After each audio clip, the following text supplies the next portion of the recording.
Alright, welcome to Grim Dawn. This is a game that I've been playing a lot the last 3 or 4 months, and in this series I thought that I could explain and compare Grim Dawn in particular with Diablo 2, because I think this is a great game for Diablo 2 players that is someone like me that got a bit disappointed at Diablo 3 but still want to play a more modern action role-playing game. And I think for me Diablo 3 should have been this game, actually. That is my summary. If you don't wanna watch anything else, that's my statement. Diablo 3 should have been Grim Dawn. Now, I am not an authority in Grim Dawn or Diablo 2, so everything I will say in this video series will be based entirely on my opinion, of course. Nevertheless, I think I have some good things to say, some important things to say. So today I will just cover like the basics of the game and show you the environment and talk a little bit about the lore, what kind of world is this game taking place in. And in future episodes I will talk about the classes, the basics of skills, the devotion tree, basic combat and game mechanics of course, and some endgame and the community. And let me tell you a little bit about the history of Grim Dawn. Now, I'm not really sure how, but a team called Crate got hands of the Titan Quest game engine and decided to expand upon that in a new game, which they called Grim Dawn. And it was released on Steam Early Access in 2013. And the vanilla version of Grim Dawn was released in February 2016. In August the same year, they released an add-on to the game called The Crucible, which is an endgame arena play mode, so to say. In October 2017, almost a year later, they released the expansion to Grim Dawn, and it is called Ashes of Malmoth, and that is what we are looking at here. Now that is equivalent to the Reaper of Souls and Lord of Destruction expansion to Diablo 3 and Diablo 2. So that expansion includes 2 more acts and 1 more class or mastery as they are called in Grim Dawn. More items, balance, and stuff like that. It's a really good expansion, really worth it. But there will be another expansion sometimes this year. They said at the second half of 2018, so that's any day soon, clocks are ticking. But that expansion will be called Forgotten Gods. And Ashes of Malmoth, you had 2 more classes and mastery. I think I only said 1, it doesn't matter, but there will be another class and mastery in Forgotten Gods. So even more options to play, more items, and And the Forgotten Gods, the new expansion, will also include another endgame arena mode. Okay? So a lot of stuff is going on with this game. It's a very active community and also game developers, and the game developers have I think they stream on Twitch perhaps not once a week but at least several times a month and show the progress of the game and take feedback from the players. I really like that. Now, what kind of environment is this game taking place in? You can call it like a dystopian game setting. So there have been some kind of apocalypse or war, and the humans have come in in between an eternal battle between two eternal entities called the Ethereals and the Chthonics. And the Ethereals in particular, they are trying to take over the humankind to be their slaves and stuff like that, you know. And humankind is scattered across this world in various camps and acts, and you are to, you know, do quests for them, help them out and save the world, usual stuff. But what is interesting about the lore and the quests in this game is that not everything is black and white, good and evil. You can do stuff for one group of people that will have negative influence on the other group of people in another place of the world. You know, so you are not a 100% good hero. You can be corrupted and stuff like that as well. So what is different from Diablo 2 in Grim Dawn is that there are many things, but one thing is that the world is like this. It's just one world map. There's no clear separation between acts as in Diablo 2. So you have everything like this on a whole map.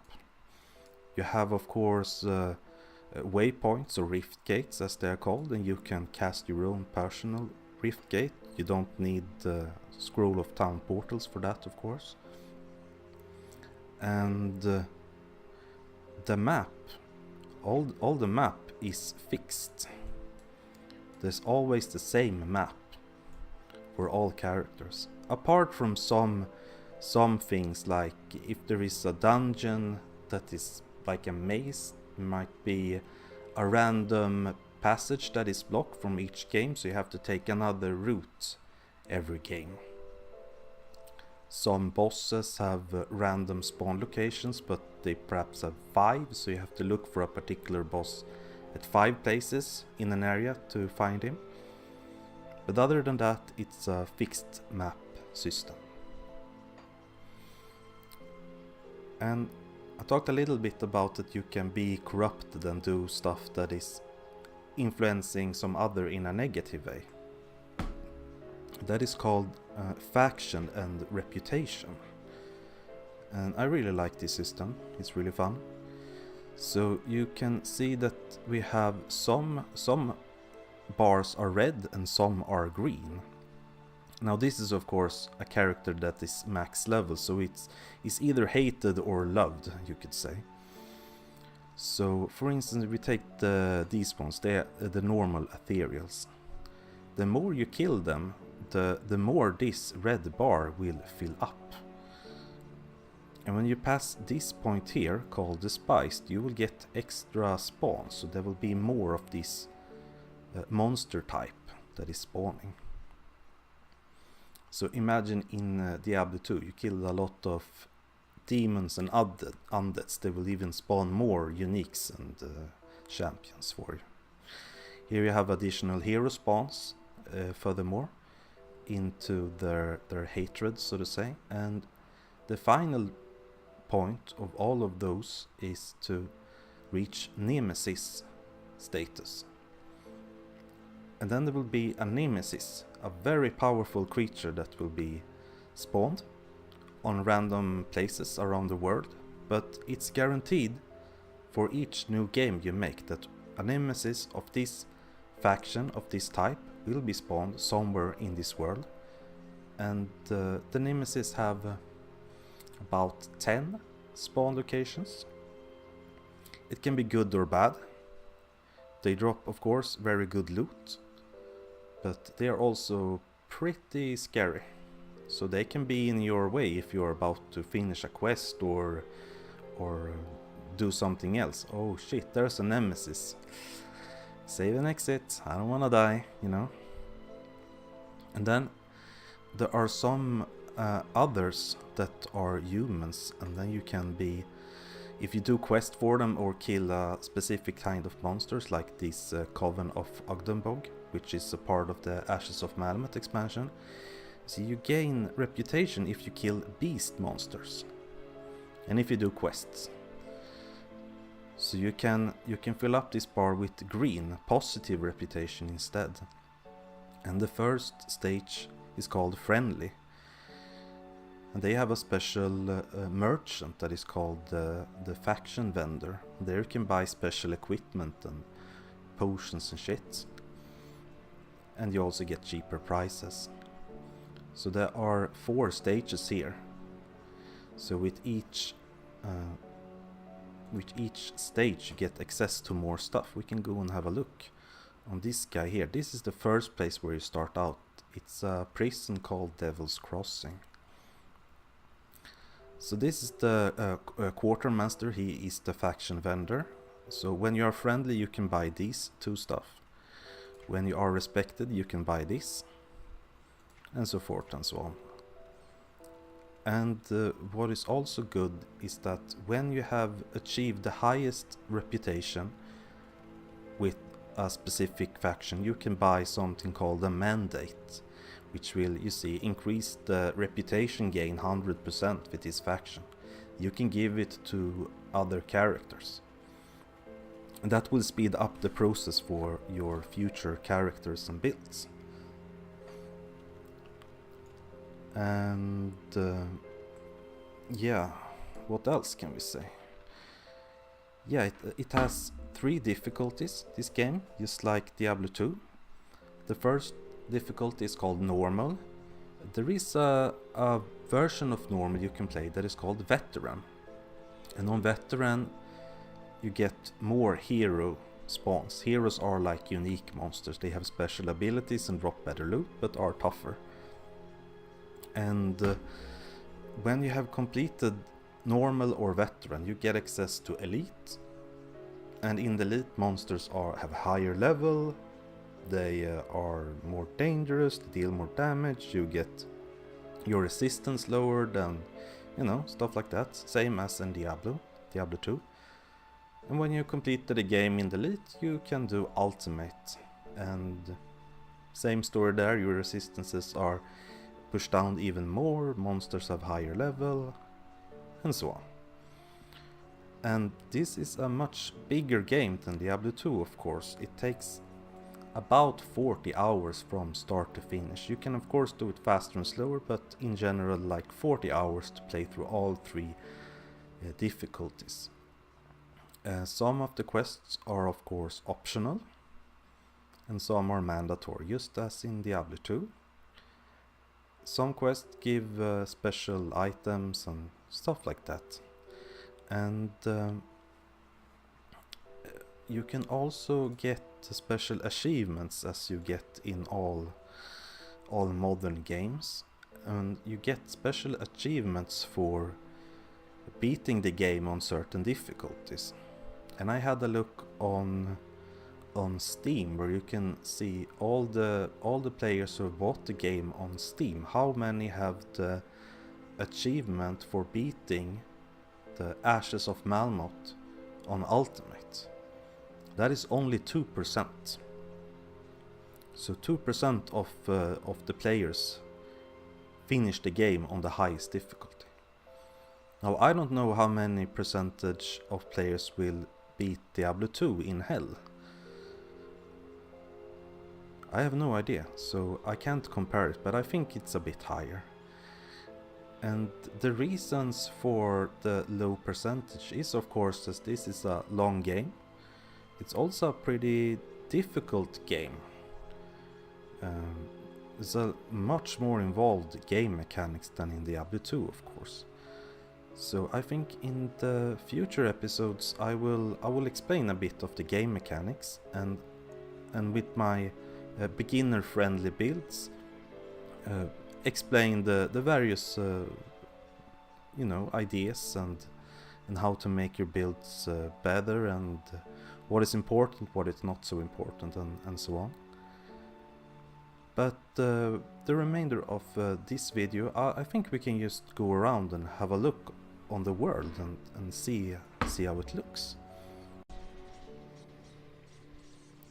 Okay, so now we are in the middle of the so-called first act, and this setting is very similar to the first Diablo II act. It's like a mixture of walls and houses, trees, small forests, and the monsters are typically zombies, skeletons, and enchanted beasts and creatures. Here we have some snake-like creatures. Now, this is of course a high-level character in the easiest game mode. Everything dies if they touches me. So we can just walk around here and see what we get. We have a little river here. I really like this place. It's really neat. One shot to the boss there. Very funny. And then you have fixed caverns, like they have fixed position. You have some that have this, as I told you, random spawn locations, like, oh, this cave has 5 possible entries. So I thought we can try to find a cave. Here we have a fixed cave entrance. We can go over there and see how it looks. So you see, it's like a swampy cavern. You have some monster tent here. You know, you have chests and barrels you can destroy and get some loot. Let's go to another place. We can go to what is called Act 2. Act 2 has some Wild West theme to it. So it's almost like a desert, and you will find a lot of gunman enemies that will shoot at you with pistols. A lot of undeads too. There are some undead underground temples that you can go to. So it's like, yeah, Wild West. Here we have them, gunmen, and they throw bombs at you. Really nice place. I like this a lot. Let's see if we can go and find the undead temples. We can go here.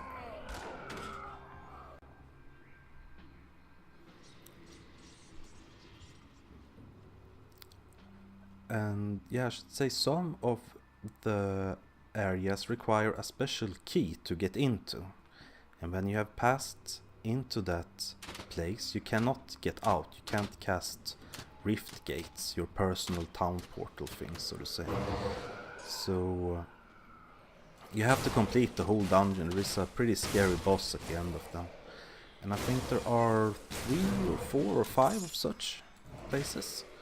And in general they give pretty good loot and experience and stuff like that. Another thing that is important to note is that your health potion is on cooldown for I think it's 10 or 15 seconds. The same with your mana potion, your energy. So you really need to have high defenses and a lot of sustain to survive. So you see, this is like the dungeons in Act 2 in Diablo 2. A lot of undeads, skeletons, and this stony feel to it. Let's move on. We can go to what is called Act 3. Act 3 is centered around fields and farming. Not item farming, but farming of crops. And you have to clean them out, and there are monsters there, you know. So now it turned night, so you can't really see. But just as in Diablo 2, it can be daylight, it can be night, and it can rain and stuff like that. I don't think it can rain though.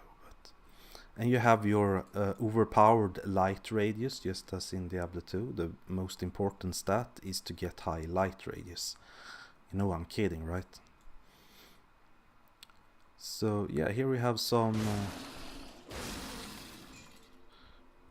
big scary things. And here we have a shrine. I will talk more about shrines and devotions later on, but they are important to get. I think we can go and try to find something that is very similar to the maggot lair. It's a really nice place, but it's hard to find. It has 4 or 5 random spawn locations, so we have to look for it. Now there will also be places where you have on the ground damage that you can't resist with your resistances. You can't negate them. So the only way you can negate that damage if you have flat damage absorption, I think. Some say it's a bit bullshit, that it should be nerfed. I totally agree with them, because you can get stuck there and die for no reason. It's not very fun to die to that. So let's see where we should go. It's somewhere around here. It's very similar to the maggot lair. That's why I want to show it to you. Right, we find it. Here's the entrance to not the maggot lair, but a place that is really similar to the maggot lair. There are no maggots here. There are these grasshopper things. So you see, here's a random obstacle. This might have been on this location in the next game that I made. So it's a fixed map, but some passages are blocked. And they are blocked at random.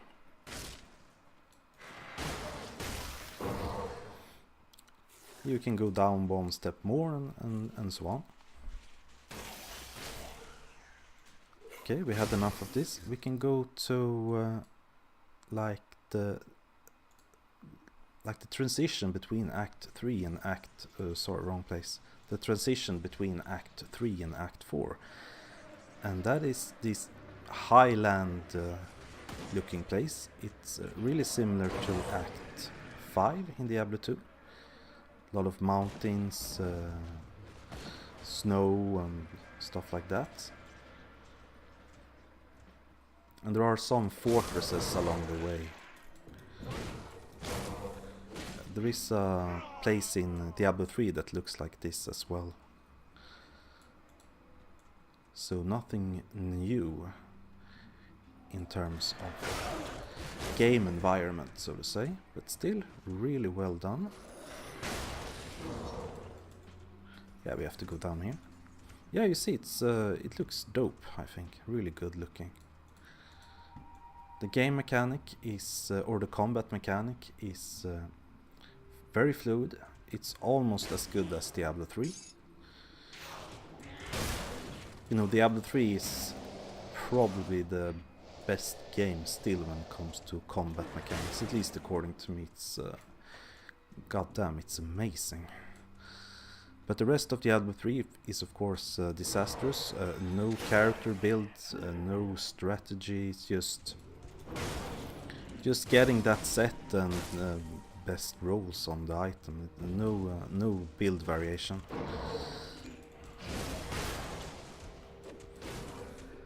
And the story, how many plays Diablo 3 for the story?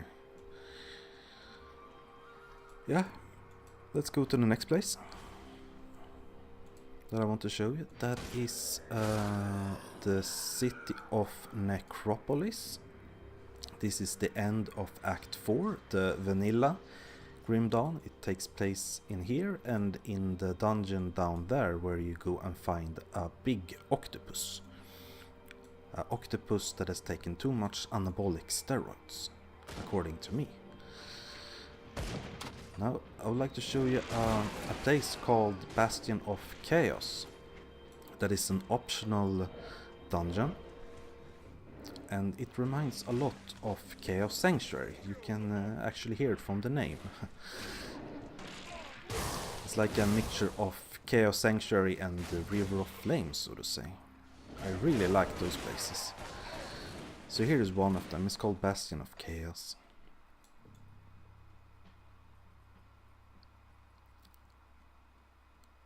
Here we are. You have to repair that bridge, by the way, if this is the first time you get to it.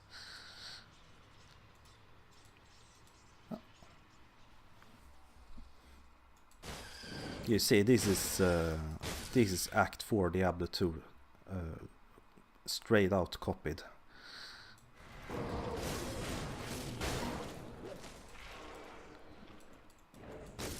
And they also drop this little loot bubbles, the heroes, that you have to hit again to get the loot from.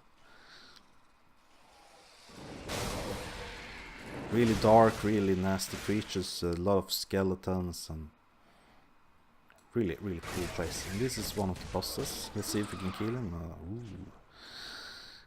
He had no chance, because we are 60 levels above him. So here we have it. If we want to go in further, we need something called a skeleton key.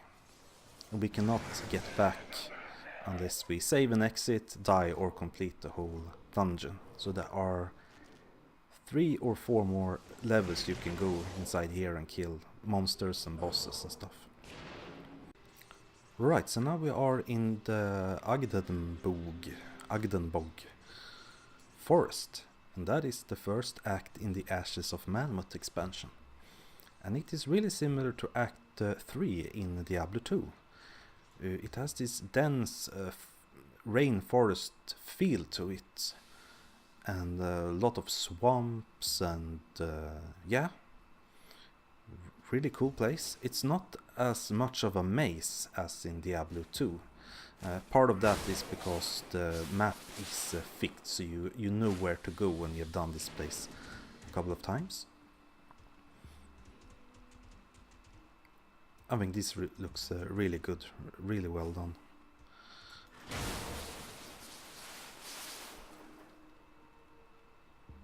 They greet me welcome.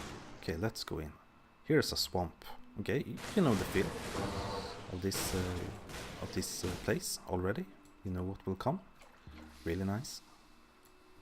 And we can go to the final act, which is the Malmouth City. I really don't like this place.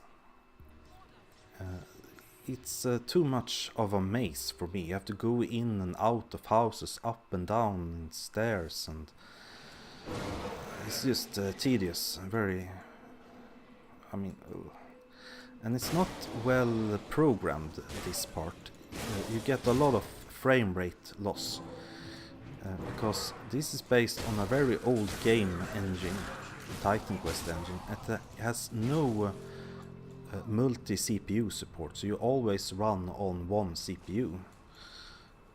So I really hope they can fix that, make multi-thread support for Grim Dawn, so it runs smoother on more modern computers. So it's basically a city area, city region.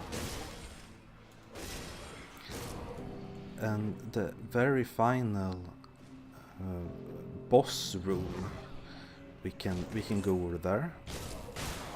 First we have to kill some shit here.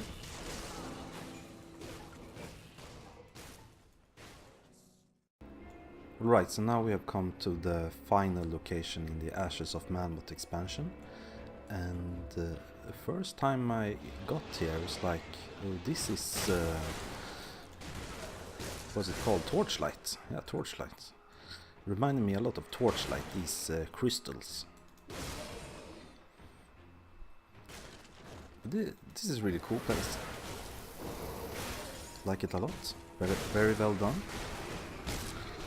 So I think this concludes this part. What I've talked about is the history of Grim Dawn and about the differences and similarities with Diablo 2. The similarities is that you have 3 difficulties that you have to finish in order to get to the next one.